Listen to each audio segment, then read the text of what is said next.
warahmatullahi wabarakatuh.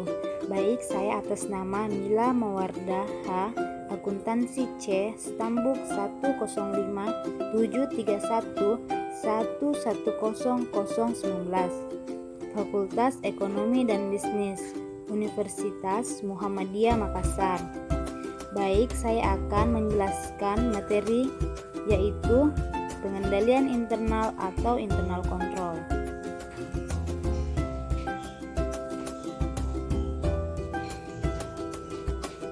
Latar belakang.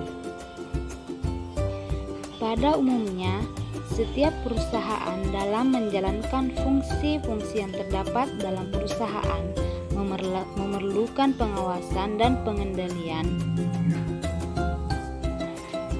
dalam melaksanakan semua kegiatan perusahaan tersebut. Hal ini dilakukan agar pelaksanaan kegiatan dari perusahaan tersebut bisa mencapai tujuan yang diinginkan perusahaan dan bisa terhindar dari kecurangan atau penyelewengan yang dilakukan pihak-pihak tertentu. Dengan adanya struktur pengendalian internal yang dapat menjaga kekayaan perusahaan maupun kekayaan investor dan kreditor yang ditanamkan dalam perusahaan. Suatu kegiatan perusahaan menghasilkan informasi yang akan memberikan manfaat kepada para pemakainya apabila kegiatan tersebut dilaksanakan sesuai dengan prosedur yang ditentukan. Pengendalian intern kas akan menghasilkan informasi yang berguna bagi para pemakainya apabila pengendalian intern tersebut sudah efektif. Pengertian pengendalian intern. Pengertian pengendalian intern atau internal adalah suatu sistem dan prosedur dari sebuah perusahaan untuk melindungi aset-aset di dalam perusahaan. Hal ini juga digunakan untuk memastikan keputusan terhadap kebijakan dan peraturan yang berlaku. Yang dimaksud dari pengendalian internal adalah seluruh data dari suatu bagian akan otomatis diperiksa oleh bagian lain di suatu perusahaan.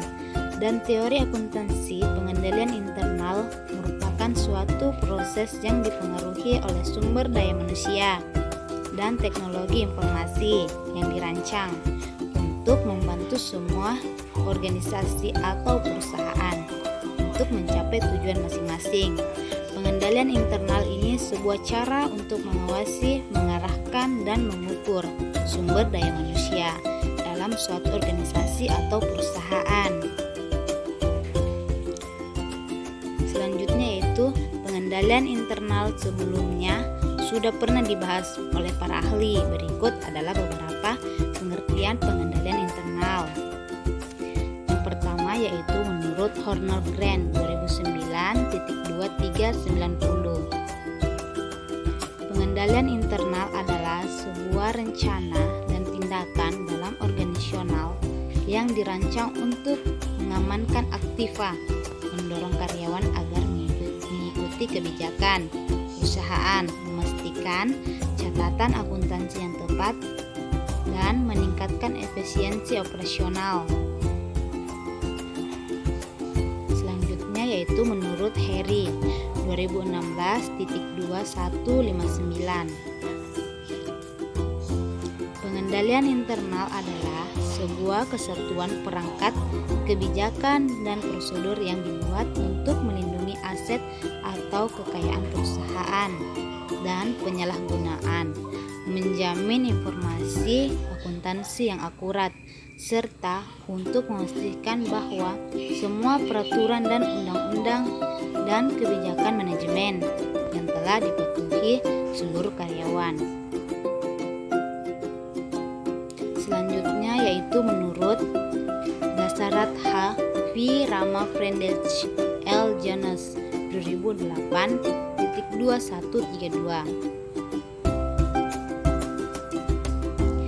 Pengendalian internal adalah suatu proses kebijakan perusahaan yang dipengaruhi oleh dewan direksi entitas, manajemen, dan personal lainnya. Hal ini dibuat untuk memastikan kepastian terkait beberapa pencapaian meliputi efektivitas dan efisiensi operasional, keakuratan laporan keuangan, dan ketaatan terhadap peraturan yang berlaku.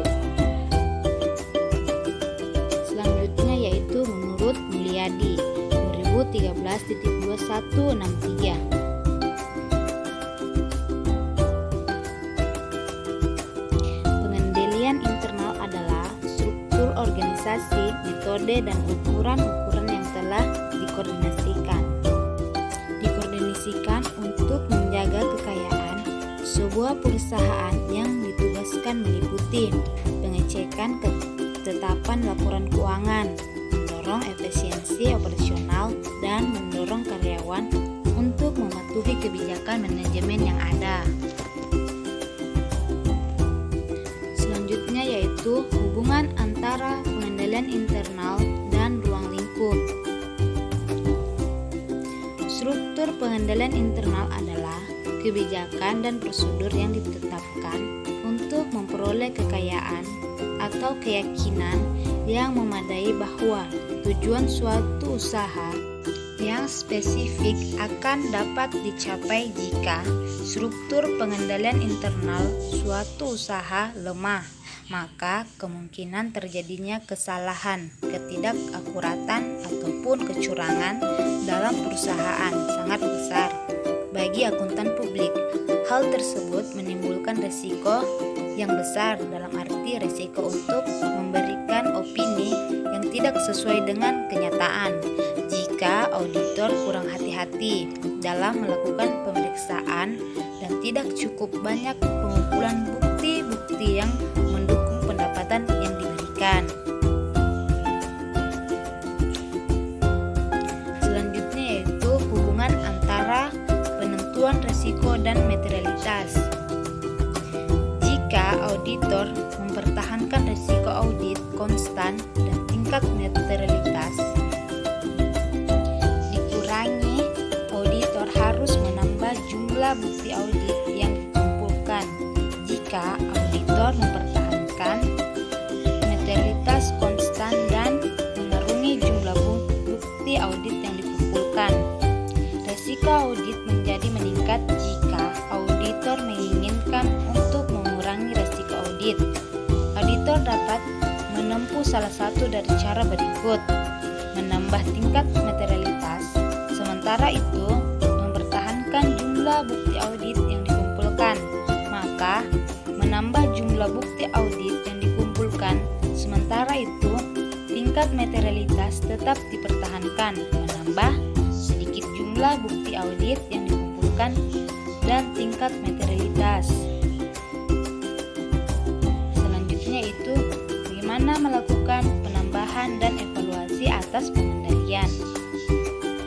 Intern Augues 2012.2104. Pemahaman dalam evaluasi atas pengendalian merupakan bagian yang sangat penting dalam proses pemeriksaan oleh akuntan publik, karena baik buruknya pengendalian intern akan memberi pengaruh yang besar terhadap yang pertama yaitu keamanan harta perusahaan, yang kedua dapat dipercaya atau tidaknya laporan keuangan perusahaan, yang ketiga yaitu lama atau cepatnya proses pemeriksaan akuntan, yang ketiga tingkat rendahnya audit fee.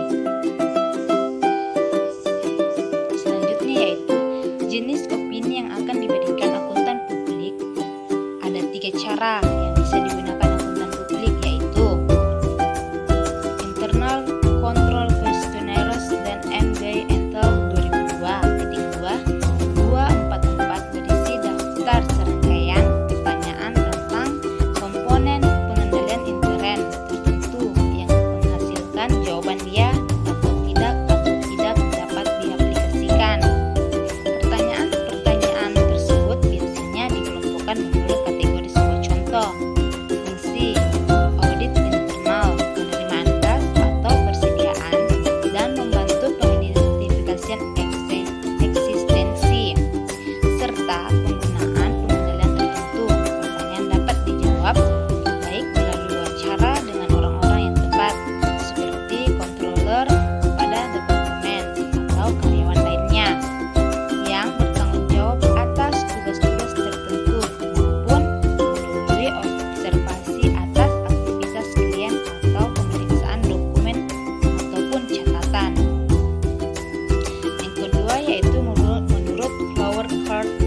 pengendalian intern. Bagan arus kas adalah grafik yang menunjukkan sumber, pemrosesan, dan disposisi akhir dari transaksi, serta peristiwa dan dokumen yang berikan dengan file dan database komputer. Selanjutnya yaitu keterbatasan pengendalian intern suatu entitas.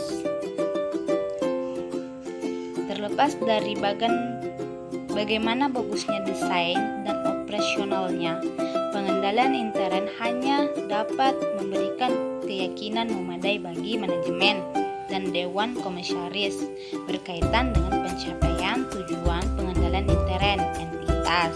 Kemungkinan pencapaian tersebut dipengaruhi oleh keterbatasan bawaan yang melekat dalam pengendalian intern.